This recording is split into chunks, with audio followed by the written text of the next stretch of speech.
Šioje sesijoje mes nagrinėsime, kaip perėjimas prie tvaresnių produktų gali sukurti tvaresnio vartojimo įpročius. Vartojimo pokyčiai lemia produktų ir paslaugų, kurie yra mažiau žalingi mūsų ekonomikai, visuomeniai ir aplinkai pasirinkimą. Pavyzdžiui, anksčiau tik labai mažai elektros energijos buvo išgaunama iš atsinaujinančių šaltinių, tokių kaip vėjas, hidroelektrinės ar saulės energija. Šiandien energija gaunama iš atsinaujinančių šaltinių sudaro žymę visos ES sunaudojamos elektros energijos dalį. Piliečių vaidmuo visuomenėje judančioje link tvaresnio modelio yra labai įdomus. Paprastai tai nėra situacija, kai politikos formuotojų priimami sprendimai yra grindžiami iš viršaus į apačią principu. Tvaraus vartojimo sprendimai gali kilti ir iš apačios. Piliečių iniciatyvos ir veiksmai gali lemti vartojimo pokyčius. Bet ar šios pokyčius turi inicijuoti jie patys? Jei taip, tai kokias galimybes jie turi? Paprasčiausias būdas yra pirkti tokius produktus, kurie tinka, ir vengti tų, kurie netinka. Piliečiai taip pat gali veikti kartu kolektyvuose.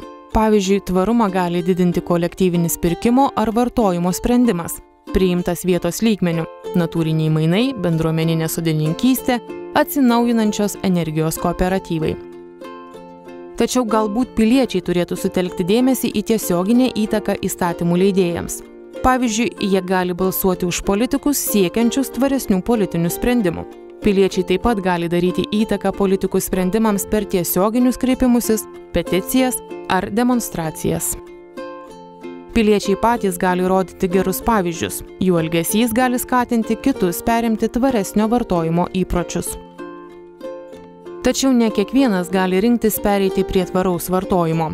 Pavyzdžiui, nuosavo būsto savininkas gali nuspręsti įsirengti namuose naują izoliaciją, siekdamas sumažinti energijos kaštus. Tačiau žmogus gyvenantis nuomojamame būste gali neturėti galimybių spręsti tokius klausimus. Tokia pati situacija yra ir su žmonių ekonominėmis galimybėmis.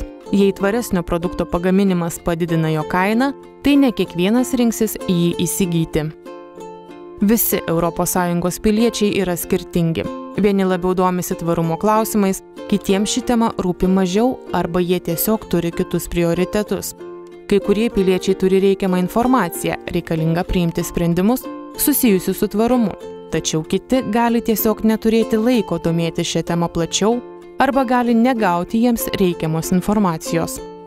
Jei piliečiai neturi reikiamos informacijos, koks yra vyriausybės vaidmuo ją pateikiant? Informacinės kampanijos ne tik gali padėti piliečiams priimti reikiamus sprendimus, jos taip pat gali būti naudojamos siekiant paaiškinti vyriausybės sprendimus, kuriuos ji daro piliečių vardu. Populiarus būdas piliečiams suteikti informaciją yra ženklinimas. Ši tinkamai įgyvendinta priemonė leidžia žmonėms priimti pagrįstus sprendimus užtikrintai ir greitai. Tačiau jei ženklinimas yra blogas ar neteisingas, tai gali sukelti nepasitikėjimą ir sumaištį. Ženklinimo esmė nėra pateikti galybę įvairių terminų bei frazių, naudojamų ES standartuose. Ar įvesti bendrus ES terminus ir standartus turi politikos formuotojai? Informacijos pateikimas yra tik viena lygties dalis. Nėra jokių garantijų, kad informacija lems žmonių veiksmus. Taigi, ar turi politikos formuotojai veikti labiau tiesiogiai? Ar nacionaliniu lygmeniu jie turėtų diktuoti, ką piliečiai privalo daryti? Ar tarptautiniu lygmeniu jie turi nustatyti, kaip šalys privalo veikti? Ar informacijos panaudojimas turėtų būti paliktas asmenims, organizacijoms ir atskiroms šalims, taip, kaip jos mano esant tinkama? Pavyzdžiui, ar nustatant alternatyvios energijos naudojimo tikslus, ES politikai turėtų rekomenduoti valstybės narėms technologijas, kurios turėtų būti naudojamos ir nustatyti jų mastą. Galbūt nacionalinės vyriausybės gali efektyviau spręsti energetikos klausimus, atsižvelgiant į skirtingus atskirų valstybių naudojamus energijos šaltinius. Ar jūs manote, kad tai reiškia, jog atskiros šalys nesistengs pasiekti ES užsibrėžtų tikslų dėl alternatyvios energijos naudojimo?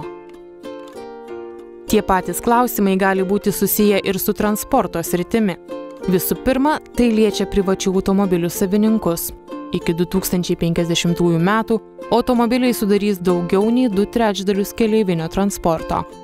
Ar politikos formuotojai turi ieškoti sprendimų, kaip tai sumažinti? Ir jei taip, tai kokiais būdais? Ar sprendimai turi būti privalomi? Tai gali būti sunku.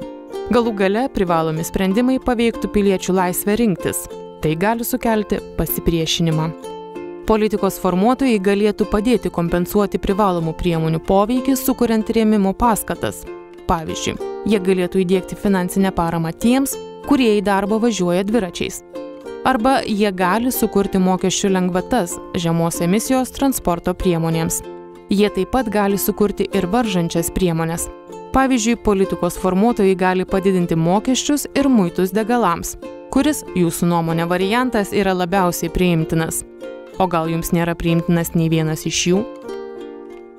Kitas variantas yra, planuojant transporto infrastruktūrą, rinktis palankesnius sprendimus viešajam transportui, o ne atskiriems automobiliams.